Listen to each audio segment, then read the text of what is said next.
അക്ഷരാർത്ഥത്തിൽ നടുക്കുന്ന വിശദാംശങ്ങൾ, നിർണായക വിവരങ്ങളാണ് ഇപ്പോൾ പുറം ലോകം അറിയുന്നത്. നമുക്കറിയാം, കഴിഞ്ഞ ബുധനാഴ്ച ക്രൈം ഫയൽ തന്നെയാണ് ഈ വാർത്ത നമ്മൾ ആദ്യമായി പുറത്തേക്ക് എത്തിക്കുന്നത്. ആ സമയത്ത് ഒരു മകൻ അച്ഛനെ വെട്ടിക്കൊന്നു എന്നുള്ള വാർത്തയായി അത് പോകുന്നു. സ്വൈര്യ ജീവിതം തകർക്കുന്നു എന്നുള്ള കാരണത്തിന് പ്രതികാരം ചെയ്തെന്നാണ് അന്ന് ആ മകൻ പോലീസിനോട് വിവരിച്ച, അല്ലെങ്കിൽ പോലീസിനോട് പറഞ്ഞ മൊഴി. പക്ഷേ ഇന്ന് ആ മരണം കഴിഞ്ഞ് 5 ദിവസമായി.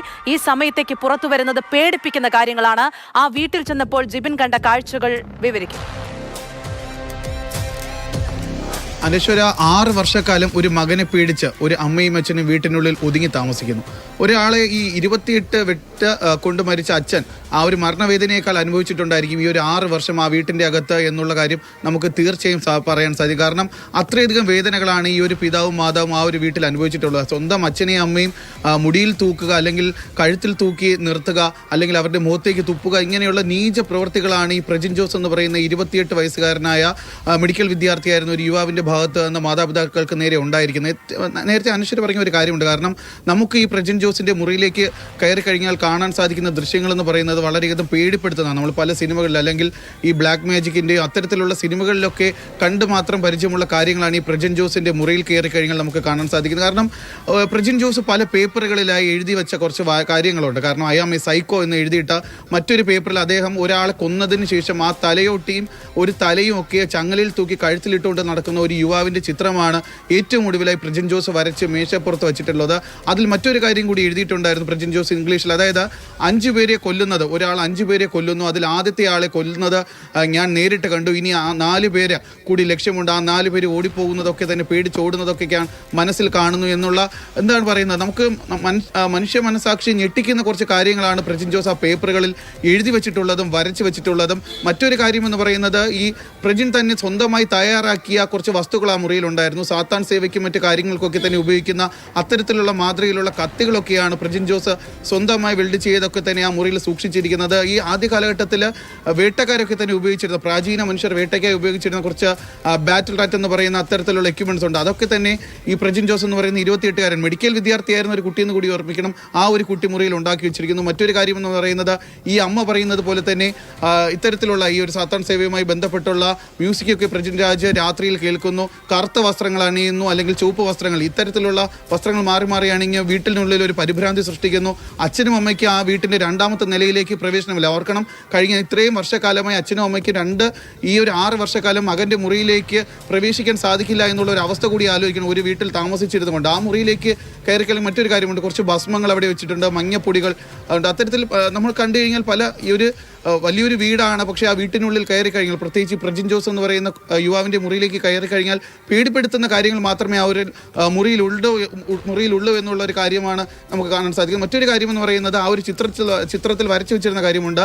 ഒരാളെ തല വെട്ടിമാറ്റിയതിനു ശേഷം അത് ചെയിനിൽ അണിഞ്ഞ് കഴുത്തിൽ കൂടി ഇട്ടുകൊണ്ട് നടക്കുന്ന ഒരു യുവാവിൻ്റെ ചിത്രമാണ് അതിൽ വരച്ചു വെച്ചിട്ടുള്ളത്. സമാന രീതിയിലാണ് പ്രജിൻ ജോസ് ഈ 70 വയസ്സുകാരനായ ജോസ് എന്ന അച്ഛനെ കൊല്ലാൻ ശ്രമിച്ചത് എന്നുള്ള ഒരു കാര്യം അമ്മയുടെ ആ ഒരു പ്രതികരണത്തിൽ നിന്ന് നമുക്ക് വ്യക്തമാണ്. കാരണം അമ്മ ഈ അച്ഛനെ വെട്ടുന്നത് കണ്ടുകൊണ്ട് ഓടിച്ചെന്ന അമ്മ കാണുന്നത് അച്ഛൻ്റെ കഴുത്തറക്കുന്ന, നിലത്തിരുന്നു കൊണ്ട് അച്ഛൻ്റെ കഴുത്തറക്കുന്ന മകനെയാണ് ഈ അമ്മ കാണേണ്ടി വരുന്നത്. ആ ഒരു അമ്മയുടെ അവസ്ഥ ആലോചിച്ച് നോക്കണം. അതായത് ഈ സംഭവ ദിവസവും വൈകുന്നേരം രാത്രിയോട് കൂടി 8:30 പ്രജിൻ ജോസും അച്ഛനും ഒരുമിച്ചിരുന്നു കൊണ്ടാണ് ഭക്ഷണം കഴിക്കുന്നത്. തമ്മിൽ സംസാരിക്കുന്നില്ല എങ്കിൽ പോലും രണ്ടുപേരും ഒരുമിച്ചിരുന്ന് ഭക്ഷണം കഴിക്കുന്നു. അതിനുശേഷം പ്രജിൻ ജോസ് മുകളിലത്തെ നിലയിലെ മുറിയിലേക്ക് പോകുന്നു. അച്ഛൻ താഴെ ഹോളിലുള്ള ഒരു ടേബിൾ, ഒരു സിറ്റ് ഔട്ട് ഹോളിൻ്റെ സമീപത്ത് തന്നെ അച്ഛൻ കിടക്കുന്നു. പ്രജിൻ ജോസ് മുകളിൽ നിന്ന് ഇറങ്ങി വന്ന് നേരത്തെ തയ്യാറാക്കി വെച്ചിരുന്ന 2 ദിവസം, അമ്മ പറയുന്നതനുസരിച്ചാണെന്നുണ്ടെങ്കിൽ 2 ദിവസം മുമ്പ് തന്നെ പ്രജിൻ ജോസ് വീട്ടിലുണ്ടായിരുന്ന ഒരു വെട്ടുകത്തിക്ക് മൂർച്ച കൂട്ടിയിട്ടുണ്ടായിരുന്നു. ആ വെട്ടുകത്തിയുമായി പ്രജിൻ ജോസ് വന്ന് അവിടെ കിടക്കുകയായിരുന്ന അച്ഛൻ്റെ നെഞ്ചിലാണ് പ്രജിൻ ജോസ് ആദ്യം വെട്ടുന്നത്.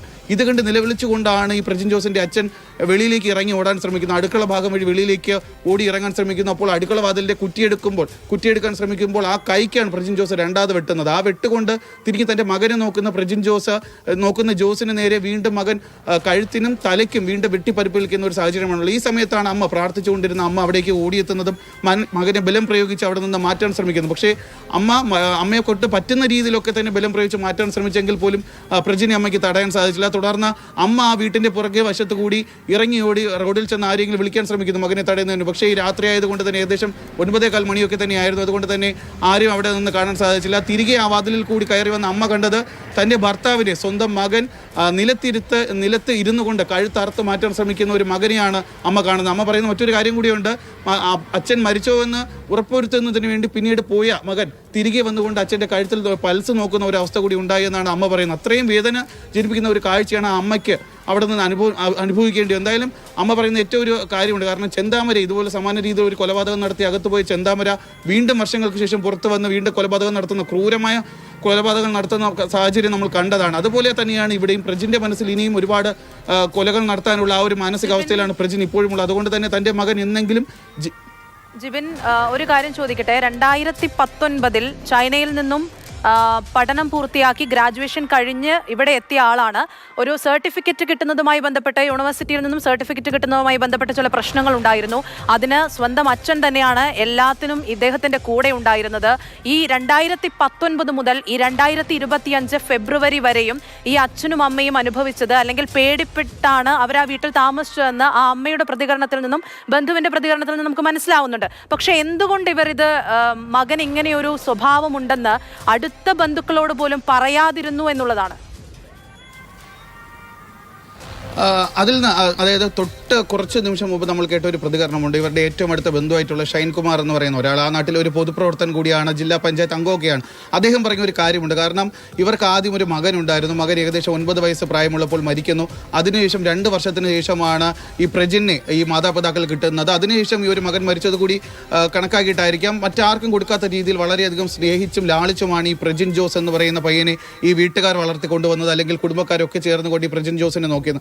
അത്തരത്തിലുള്ള ഒരു മകൻ അവന് ഇഷ്ടമുള്ളതുപോലെ, അല്ലെങ്കിൽ കുടുംബം ആഗ്രഹിച്ചതുപോലെ ലക്ഷങ്ങൾ മുടക്കി ചൈനയിലേക്ക് പഠനത്തിന് അയക്കുന്നു. അവിടെ 4 വർഷത്തെ കാലം പഠനം ഷൈൻ വലിയ രീതിയിൽ തന്നെ, ഈ പ്രജിൻ രാജ് എന്ന് പറയുന്ന യുവാവ് നല്ല രീതിയിൽ തന്നെ ആ ഒരു പഠനം പൂർത്തിയായിട്ടുണ്ട്. ഷൈൻ്റെ ഈ മുറിയിൽ കയറി കഴിഞ്ഞാൽ നമ്മൾ നേരത്തെ പറഞ്ഞ പേടിപ്പെടുത്തുന്ന കാര്യങ്ങളുടെ ഇടയിൽ ഷൈൻ ഈ പ്രജിൻ രാജ് എന്ന് പറയുന്ന യുവാവ് അവൻ്റെ പഠന കാലഘട്ടത്തിലൊക്കെ നേടിയ മെഡലുകളും ട്രോഫികളും ഒക്കെ തന്നെ ആ മുറിയുടെ ഒരു ഭാഗത്ത് അതും അലങ്കോലമായി അവിടെ കിടക്കുന്ന കാഴ്ചയും കൂടെ. അങ്ങനെ പഠനത്തിൽ മികച്ച ഒരു രീതിയിലുള്ള ഒരു നിലവാരം പുലർത്തിയിരുന്ന ആളാണ് ഈ പ്രജിൻ ജോസ് എന്ന് പറയുന്നത്. പിന്നീട് ചൈനയിലേക്ക് പോകുന്നു, അവിടെ 4 വർഷക്കാലം പഠിക്കുന്നു. ഇതിനിടെയാണ് കോവിഡ് വരുന്നത്. ഈ കോവിഡ് പാൻഡമിക് വന്ന സമയത്ത് ചൈനയിൽ നിന്ന് പ്രജിന് നാട്ടിലേക്ക് പെട്ടെന്ന് കയറി വരേണ്ടി വരുന്നു. നാട്ടിലെത്തിയതിനു ശേഷം പിന്നെ ചൈനയിലേക്ക് പോകാൻ 2 വർഷക്കാലത്തോളം വീട്ടിൽ കഴിയുന്നു. ഇതിനിടയ്ക്ക് പിന്നീട് ചൈനയിലേക്ക് തിരികെ പോകാൻ സാധിച്ചില്ല. അതുകൊണ്ട് തന്നെ ഈ പ്രജിൻ്റെ സർട്ടിഫിക്കറ്റും കിട്ടിയില്ല. ഇത് സംബന്ധിച്ച് ഒരു കേസും ഇപ്പോൾ നിലവിലുണ്ട്. കാരണം എറണാകുളത്തുള്ള ഒരു ഏജൻസിയാണ് പ്രജിനെ ചൈനയിലേക്ക് അയച്ചത്. അപ്പോൾ അവർ ഇടപെട്ടുകൊണ്ട് ഈ പ്രജിന് സർട്ടിഫിക്കറ്റുകൾ വാങ്ങിക്കൊടുക്കാത്തതുമായി ബന്ധപ്പെട്ടുള്ള കേസും ഒക്കെ തന്നെ നിലവിലുണ്ട്. അതിനും ഈ അച്ഛനാണ് ഓടി നടന്നതൊക്കെ തന്നെ.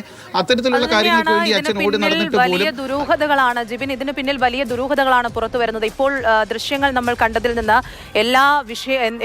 എല്ലാ പരിപാടികൾക്കും, എന്ത് പരിപാടിയാണെന്ന് അറിയത്തില്ല, പക്ഷെ ഒരു ട്രോഫിയുണ്ട്, കുറേ മെഡലുണ്ട്, അതിലെല്ലാം ഫസ്റ്റ് പ്രൈസ് എന്നാണ് കൊടുത്തിരിക്കുന്നത്. ഇത്രയുമൊക്കെ പഠനത്തിൽ മിടുക്കനായിരുന്ന ഒരു 28-കാരൻ ഒരു പയ്യനാണ് ഇപ്പോൾ ഒരു കൊലയാളിയായി ഒരു നാട് മുഴുവൻ പേടിച്ചിരിക്കുന്ന ഒരു അവസ്ഥയിലേക്ക് വരുന്നത്. അതിനിടയിൽ ആ പ്രതികരണങ്ങൾ നമ്മൾക്കിപ്പോൾ ഒഫീഷ്യലി കൊടുക്കാൻ പറ്റില്ല. എങ്കിലും ജിബിനോട് ചോദിക്കുകയാണ്, പറഞ്ഞിരുന്ന ആളുകൾ നമ്മളോടൊരു കാര്യം പറഞ്ഞല്ലോ, ഒരു കറുത്ത വേഷമിട്ട ആരോ ആ വീട്ടിൽ ആ കൊലപാതകം നടന്ന ദിവസം വന്നിരുന്നു എന്നും ജോസിനെ സംസ്കരിച്ച സ്ഥലത്ത് കല്ലറയിൽ ആ കറുത്ത വേഷമിട്ട ഒരാളുടെ സാന്നിധ്യം കണ്ടിരുന്നു എന്നും അദ്ദേഹം പറഞ്ഞിരുന്നു. പക്ഷേ CCTV വിഷ്വൽ കിട്ടാതെ നമുക്ക് ആ കാര്യത്തിലൊന്നും ഉറപ്പിക്കാൻ കഴിയില്ല എന്നുള്ളത് വാസ്തവമാണ്.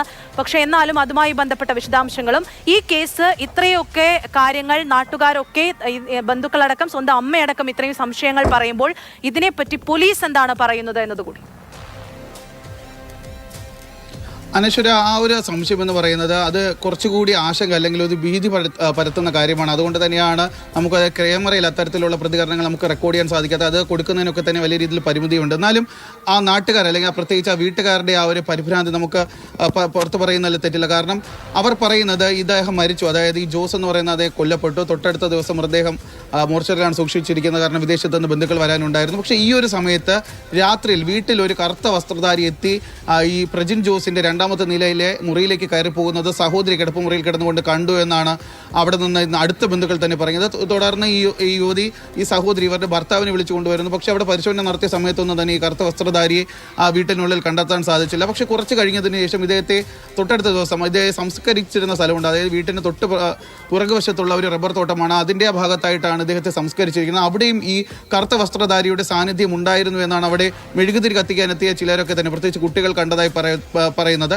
അത്തരത്തിൽ ആ ഒരു പേടിപ്പെടുത്തുന്ന ഒരു സാഹചര്യം കൂടിയുണ്ട്. കാരണം ആരാണ് ഇത് എന്ന് ആ കുടുംബത്തിന് ഇതുവരെയും കണ്ടെത്താൻ സാധിച്ചില്ല. പ്രത്യേകിച്ച് ഈ വീട്ടിലെ CCTV ദൃശ്യങ്ങൾ പരിശോധിക്കുന്നതിന് വേണ്ടി കുടുംബാംഗങ്ങൾ ശ്രമിച്ചപ്പോൾ ഈ കൃത്യം നടക്കുന്നത്, അതായത് ഫെബ്രുവരി 5-ാം തീയതി ജോസ് കൊല്ലപ്പെടുന്നതിന് 2 ദിവസം മുൻപ് വീട്ടിലെ CCTV ക്യാമറകളെല്ലാം പ്രവർത്തനരഹിതമായിരിക്കുന്നു എന്നുള്ള ഒരു കാര്യമാണ് അവർക്ക് കണ്ടെത്താനായത്. മറ്റൊരു കാര്യമെന്ന് പറയുന്നത് ഇതിനെ തുടർന്ന് പോലീസിനോട് നമ്മൾ സംസാരിച്ചപ്പോൾ നമുക്കറിയാൻ സാധിച്ചത്, കാരണം ഈ യുവാവ് ഇത് സംബന്ധിച്ച് ഈ ബ്ലാക്ക് മാജിക് ആണോ അല്ലെങ്കിൽ മറ്റെന്തെങ്കിലും പുറത്തു നിന്നുള്ള ആളുകളുടെയൊക്കെ സ്വാധീനം ഈ ഒരു മരണത്തിലുണ്ടോ എന്ന സംശയമൊക്കെ മാറ്റുന്നതിന് ഇദ്ദേഹത്തിൻ്റെ മൊബൈൽ ഫോൺ പരിശോധിച്ചപ്പോൾ ഈ ഐഫോണാണ്, വീട്ടുകാർ വാങ്ങിച്ചു കൊടുത്ത ഐഫോണാണ്. അതുപോലും ഈ കൃത്യം നടത്തുന്നതിന് ദിവസങ്ങൾക്ക് മുൻപ് മുഴുവനായി ഫോർമാറ്റ് ഐക്ലൗഡ് ഉൾപ്പെടെ ഫോർമാറ്റ് ചെയ്ത് തൻ്റെ പിതാവിൻ്റെ കയ്യിൽ ഈ മൊബൈൽ ഏൽപ്പിച്ചിരുന്നു എന്നുള്ള ഒരു കാര്യമാണ് അവിടെ നിന്ന് മനസ്സിലാക്കാൻ സാധിക്കുന്നത്. അതായത് ഈ പ്രജിൻ ജോസ് എന്തൊക്കെയാണ് മുൻപുള്ള കാലഘട്ടത്തിൽ ചെയ്തിരുന്നത് എന്നുള്ള കാര്യങ്ങൾ മറ്റാരും പുറത്തറിയാതിരിക്കാൻ വേണ്ടിയിട്ടുള്ള എല്ലാ കാര്യങ്ങളും പ്രജിൻ ജോസ് ഈ കൃത്യം നിർവഹിക്കുന്നതിന് മുമ്പ് മുൻകൂട്ടി ആസൂത്രണം ചെയ്തിരുന്നു എന്നുള്ള കാര്യം വ്യക്തമാണ്. ഇദ്ദേഹത്തിന് ഒരു ഇൻസ്റ്റാഗ്രാം അക്കൗണ്ട് ഉണ്ടായിരുന്നു. ഈ സിനിമയിലൊക്കെ തന്നെ കയറണമെന്നുള്ള മോഹമുള്ളത് കൊണ്ട് ഇദ്ദേഹം സ്വന്തമായിട്ട് വസ്ത്രങ്ങൾ ഡിസൈൻ ചെയ്യുമായിരുന്നു. ആ വസ്ത്രങ്ങൾ ഇട്ടുകൊണ്ട് ഈ ഇൻസ്റ്റാഗ്രാമിൽ ഉൾപ്പെടെ അത്തരത്തിലുള്ള ചിത്രങ്ങൾ പോസ്റ്റ് ചെയ്യുന്ന ഒരു പരിപാടിയും ഈ പ്രജിൻ ജോസിനുണ്ടായിരുന്നു. പക്ഷേ ഈ കൊലപാതകത്തിന് 2 ദിവസം മുൻപ് ഇൻസ്റ്റാഗ്രാം അക്കൗണ്ട് ഉൾപ്പെടെ ഇദ്ദേഹം അക്കൗണ്ട് തന്നെ ഡിലീറ്റ് ചെയ്തിരുന്നു, ഫോൺ ഫുൾ ഫോർമാറ്റ് ചെയ്തിരുന്നു. അത്തരത്തിൽ ഇദ്ദേഹത്തിന് പുറം ലോകവുമായി ബന്ധമുണ്ടെന്ന് കാണിക്കുന്നതിന് വേണ്ടി, ആരെങ്കിലുമായി ബന്ധമുണ്ട് എന്ന് തെളിയിക്കുന്നതിന് വേണ്ടിയിട്ടുള്ള കാര്യങ്ങളൊക്കെ തന്നെ ഇദ്ദേഹം തന്നെ മാറ്റുന്ന ഒരു അവസ്ഥയാണ് ഉണ്ടായിരുന്നത്. മറ്റൊരു കാര്യം എന്ന് പറയുന്നത് അമ്മയും അതുപോലെ തന്നെ അടുത്ത ബന്ധുക്കളും പറയുന്ന ഒരു കാര്യമുണ്ട്. എല്ലാ ദിവസവും രാത്രി പ്രജിൻ ജോസ് വീട്ടിൻ്റെ പുറത്ത് പോകുമായിരുന്നു. പിന്നീട് മണിക്കൂറുകൾ കഴിഞ്ഞതിന് ശേഷമാണ് പ്രജിൻ ജോസ് വീട്ടിലേക്ക് വരുന്നത് എന്നാണ്. ഇത് എവിടേക്കാണ് പോകുന്നത് എന്നുള്ള കാര്യം ഇതുവരെയും കുടുംബാംഗങ്ങളോട് പ്രജിൻ ജോസ് പറഞ്ഞിട്ടില്ല. കഴിഞ്ഞ കുറച്ച് വർഷങ്ങളായി തുടരുന്ന ഒരു കാര്യമാണ്. രാത്രി എല്ലാ ദിവസവും ഒരു 12 മണിയോട് അടുക്കുമ്പോഴത്തേക്ക് വീട്ടിൽ നിന്ന് കാർ എടുത്തുകൊണ്ട് പ്രജിൻ ജോസ് പുറത്തേക്ക് പോകും. പിന്നീട് രാത്രി എപ്പോഴെങ്കിലാണ് വരുന്നത്. വീട്ടുകാർ ചോദിച്ചു കഴിഞ്ഞാൽ അടിമുടി ദുരൂഹമായിട്ടുള്ള ഒരു വാർത്തയാണ്. വരും ദിവസങ്ങളിൽ നാളേക്കുള്ളിൽ ഇതിനുള്ള എല്ലാ തെളിവുകളുമായി പോലീസ് തന്നെ ഈ കാര്യത്തിലെല്ലാം വിശദീകരണങ്ങൾ നൽകുമെന്ന് പ്രതീക്ഷിക്കാം.